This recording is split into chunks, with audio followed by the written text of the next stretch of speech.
Alors, dans cette vidéo, on va étudier les nombres de Mersenne de façon succincte. Donc, les nombres de Mersenne, ce sont les nombres de la forme 2 puissance n-1 pour n antinaturel. Donc, vous allez faire l'exercice suivant et je vous donne la correction. Montrer que si mn est premier, n est premier et la réciproque est-elle vraie, c'est-à-dire si n est premier, alors m indice n est premier. Alors, correction. Donc là, montrer que si mn est premier, alors n est premier, ça sera trop compliqué dans ce sens-là. On va faire la contraposée. On va montrer que si n n'est pas premier, ça entraîne m indice n non premier.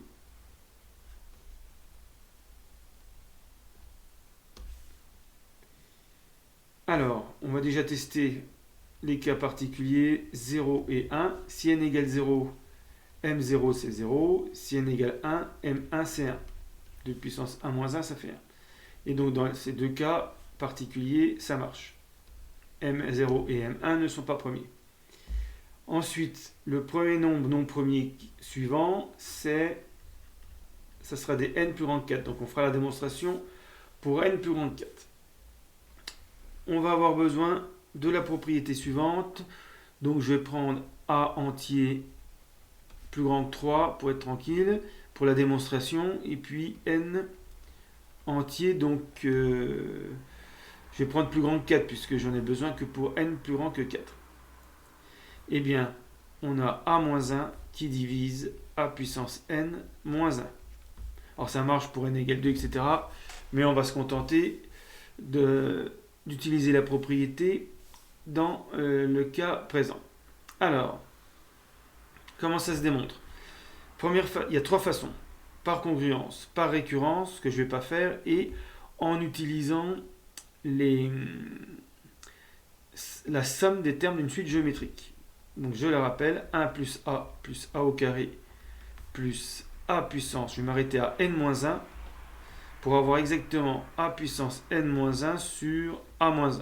Donc on apprend en première avec q à la place de a, mais c'est pareil. Ceci est un entier. On a que des puissances, des sommes de puissances d'entiers. Et donc ça prouve que a-1 divise a puissance n-1, puisque le quotient est un entier parfait. Ensuite, deuxième méthode pour le démontrer, c'est avec les congruences. A est congru à 1 modulo a-1, puisque a-1 divise a-1. On prend la puissance, a puissance n est congru à 1 puissance n puissance a-1, et donc a puissance n est congru à 1 puissance modulo a-1. Modulo. Et donc, ça veut dire que a-1 divise a puissance n-1. Donc voilà deux manières déjà de montrer que a-1 divise a puissance n-1. Alors, n plus grand que 4, je reviens à mon problème, n est plus grand que 4, non premier. Et je veux montrer que, du coup, m indice n n'est pas premier. Alors, comme n est plus grand que 4, il est divisible déjà par 1 et n qui sont différents, il a déjà deux diviseurs. Donc, s'il est non premier, il y en a au moins un troisième. Donc, n admet un diviseur d compris au moins entre 2 et n-1 pour en avoir au moins un troisième. Donc ça veut dire que n égale d fois k. Donc m indice n égale 2 puissance dk moins 1, 2 puissance n moins 1. Et ça peut s'écrire égale 2 puissance d le tout puissance k moins 1. Donc, d'après ce que je viens de démontrer, alors je vais quand même vérifier que 2 puissance d, il est compris entre... Alors comme d est plus grand que 2, il est compris entre 4 et 2 puissance n-1. Donc, il est plus grand que... Je peux prendre 2 puissance d égale a dans ma propriété. Donc, 2 puissance d moins 1 divise mn. et 2 puissance d moins 1. Donc comme 2 puissance d est plus grand que 4, 2 puissance d moins 1 est plus grand que 3. Et il est plus petit que, comme d est plus petit que n moins 1, 2 puissance d est plus petit que 2 puissance n moins 1, moins 1, puisque j'ai retiré encore moins 1. Et donc ça, c'est aussi plus petit que m indice n, puisque m indice n, c'est 2 puissance n moins 1, et 2 puissance n moins 1 est strictement plus petit que 2 puissance n. Donc 2 puissance d moins 1 divise mn, et en plus là je viens de montrer que 2 puissance d moins 1, ça n'était ni 1 ni mn. Donc mn admet un troisième diviseur, donc mn n'est pas premier.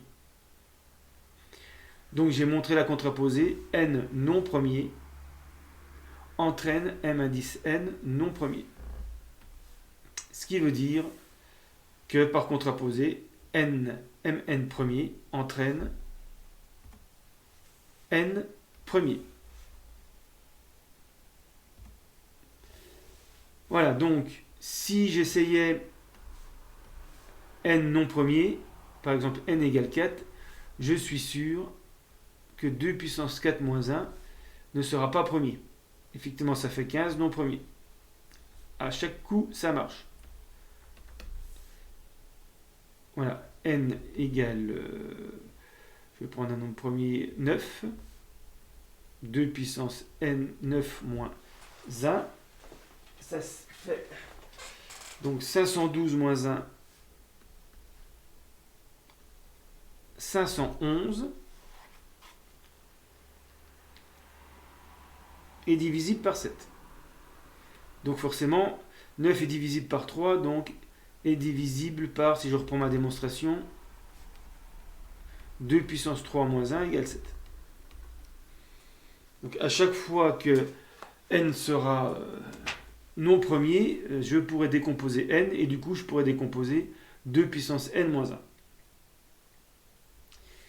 Alors, maintenant, pour la réciproque, il faut vérifier si, avec les nombres premiers, mn est toujours premier. Donc sans doute que la réciproque est fausse, sinon ça serait impossible à vérifier de cette manière. Donc je vais vérifier. Alors si jamais c'était tout le temps vrai, pour les premiers termes, enfin c'était vrai pour les premiers nombres premiers, là il faudrait faire une démonstration pour assurer que la réciproque est vraie. Alors heureusement, la réciproque est fausse. On va le voir assez rapidement. Donc, on essaye les nombres premiers. Simple, 2 puissance 2 moins 1, ça fait 3. Donc 2 est premier, 3 est premier. Le nombre premier suivant, c'est 3. 2 puissance 3 moins 1 égale 7, c'est premier. 2 puissance 5 moins 1, ça fait 31, c'est premier. 2 puissance 7 moins 1, ça fait 127. Donc, pour le moment, tous ces nombres-là sont premiers. Donc on a l'impression que la réciproque est vraie. Mais il arrive 2 puissance 11 moins 1, donc 11 c'est le nombre premier suivant 7, ça fait 2047. Et 2047, il se trouve que c'est 23 fois 89. Et donc 23 fois 89, ça montre que 2047 n'est pas premier. Donc 2 puissance 11 moins 1 n'est pas premier. Donc pour que mn soit premier, il est nécessaire que n soit premier, mais ce n'est pas suffisant. La réciproque est fausse.